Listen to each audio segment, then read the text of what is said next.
आप सभी का स्वागत है हमारे channel let's learn with Sangeeta में।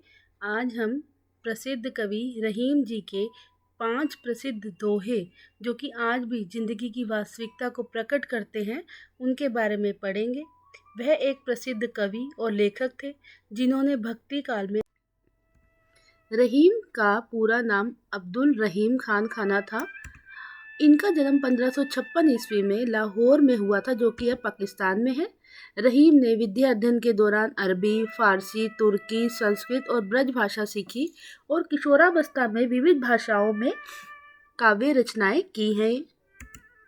रहीम के काव्य का मुख्य विषय श्रृंगार, वीरता, भक्ति और नीति है। उनके दोहे सर्वसाधारण को आसानी से याद हो जाते थे। वहीं भाषा की दृष्टि से उन्होंने संस्कृत और ब्रज भाषा में काव्य रचनाएं की हैं। चलिए अब उनकी कुछ काव्य रचनाएं देखते हैं। पहला है रहीम सतसई, दोहावली, नगर शोभा, रास, पंचध्यायी, बरवे नायिका भेद, रहीम रत्नावली, श्रृंगार सोठा, खेट कौतुक जातकम, बद नाटक, भाषिक भेद वर्णन। रहीम ने दशकों तक अनुपम काव्य कृतियों का सृजन किया है। साथ ही उन्होंने अपने जीवन काल में अनेक युद्ध भी लड़े हैं।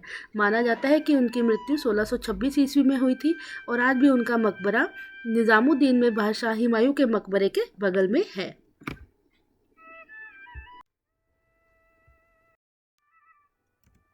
इनका पहला दोहा है, रहीमन धागा प्रेम का मत तोड़ो चटकाए, टूटे से फिर ना मिले, मिले तो गांठ पड़ी जाए।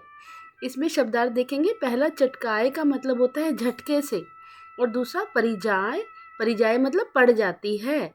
ठीक है, तो रहीम जी का जो दोहा है उसका अर्थ जो है वो ये है कि रहीम जी कहते हैं कि प्रेम का बंधन किसी धागे के समान होता है, जिसे कभी भी झटके से नहीं तोड़ना चाहिए, बल्कि उसकी हिफाजत करनी चाहिए। कहने का तात्पर्य यह है कि प्रेम का बंधन बहुत ही ज़्यादा नाजुक होता है। उसे कभी भी किसी मजबूत कारण के बिना नहीं तोड़ना चाहिए, क्योंकि जब कोई धागा एक बार टूट जाता है तो फिर उसे जोड़ा नहीं जा सकता।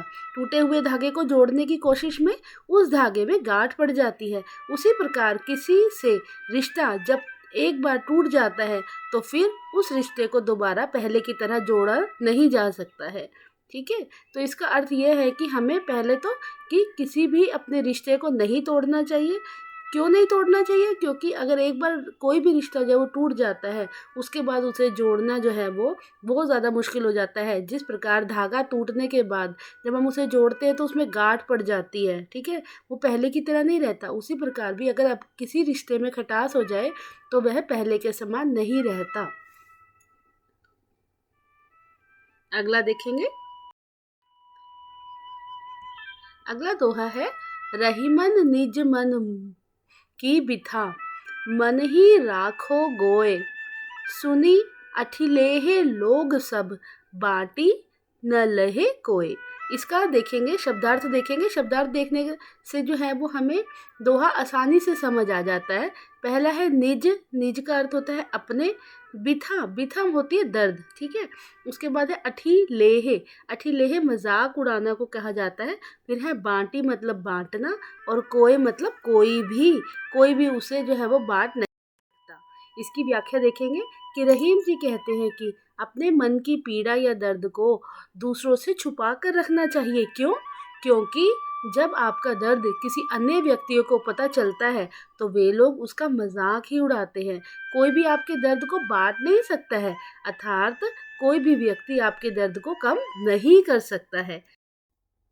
अगला दोहा देखेंगे। एक साधे सब सधे, सब साधे सब जाए, रहीमन मूल ही सींचिबो, फूले फले अधाए।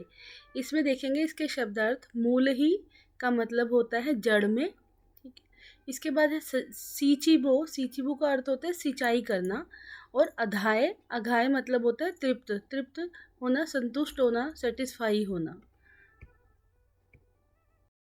चलिए जल्दी से इसका व्याख्या देखते हैं। रहीम जी कहते हैं कि एक बार में केवल एक ही कार्य को करना चाहिए, क्योंकि एक काम के पूरा होने से कई काम अपने आप ही पूरे हो जाते हैं। यदि एक ही साथ हम कई लक्ष्य को प्राप्त करने की कोशिश करेंगे तो हमारे हाथ कुछ भी नहीं लगेगा, क्योंकि आप एक साथ बहुत सारे कार्यों में 100% नहीं कर सकते। रहीम जी कहते हैं कि यह वैसे ही है जैसे कि किसी पौधे में फूल और फल तभी आते हैं जब पौधे की जो जड़ है वो पानी उसको तृप्त मात्रा में उसे मिल जाता है, अर्थात जब पौधे में पर्याप्त पानी डाला जाएगा तभी पौधे में फल और फूल आएंगे। उसी प्रकार जब हम एक कार्य को कर रहे हैं तब हमें पूरा ध्यान उसी कार्य पर करना चाहिए। जब हम खेल रहे हैं तो हमें सिर्फ खेलना चाहिए, जब हम पढ़ रहे हैं तो हमें पढ़ना चाहिए। हम सारे काम एक साथ नहीं कर सकते, और अगर हम सारे काम एक साथ करेंगे तो हम उसमें परफेक्शन नहीं ला पाएंगे, हम उसमें अपना 100% नहीं दे पाएंगे। तो इसीलिए रहीम जी ने इस दोहे के माध्यम से यह कहा है कि हमें एक समय पर एक ही काम को करना चाहिए। दोहा देखेंगे। चित्रकूट में रमी हरे हरिमन अवध नरेश, जा पर विपदा परत है सो आवत यह देश।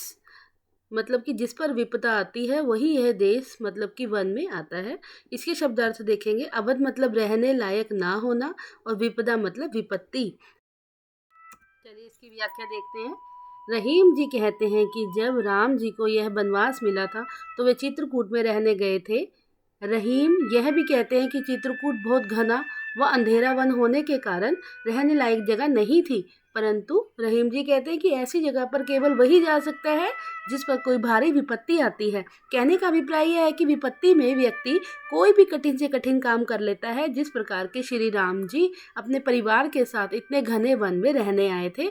यहाँ पर जो चित्रकूट है, यह संस्कृत के दो शब्द चित्र और कूट से मिलकर बना है।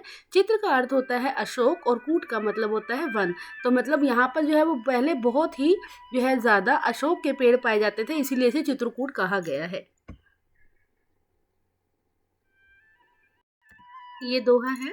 दीरघ दोहा अर्थ के आखर थोरे आही, जो रहीम नट कुंडली सिमटी कूदी चढ़ी जाही। इसके शब्दार्थ देखेंगे। अर्थ का मतलब होता है अर्थ, आखर मतलब अक्षर या शब्द, और थोरे मतलब कि थोड़े या कम। अब देखिए चित्र अगर आप देखेंगे आपको पिक्चर से ही पता चल जाएगा कि हम क्या कहना चाह रहे हैं। चलिए इनकी व्याख्या देखते हैं। रहीम जी का कहना है कि उनके दोहों में भले ही कम अक्षर या शब्द हैं, परंतु उनके अर्थ बड़े ही गहरे और बहुत कुछ कह देने में समर्थ हैं। ठीक उसी प्रकार जैसे कोई नट मतलब कि जोकर अपने कर्तव्य के दौरान अपने बड़े शरीर को सिमटा कर कुंडली मार लेने के बाद छोटा लगने लगता है, उसी प्रकार किसी के आकार को देखकर उसकी प्रतिभा का अंदाज़ा नहीं लगाना चाहिए। मुझे आशा है कि आपको रहीम जी के दोहे अच्छे से समझ आ गए होंगे। अगर आपको वीडियो पसंद आए तो लाइक, शेयर और सब्सक्राइब ज़रूर करिए। Thank you.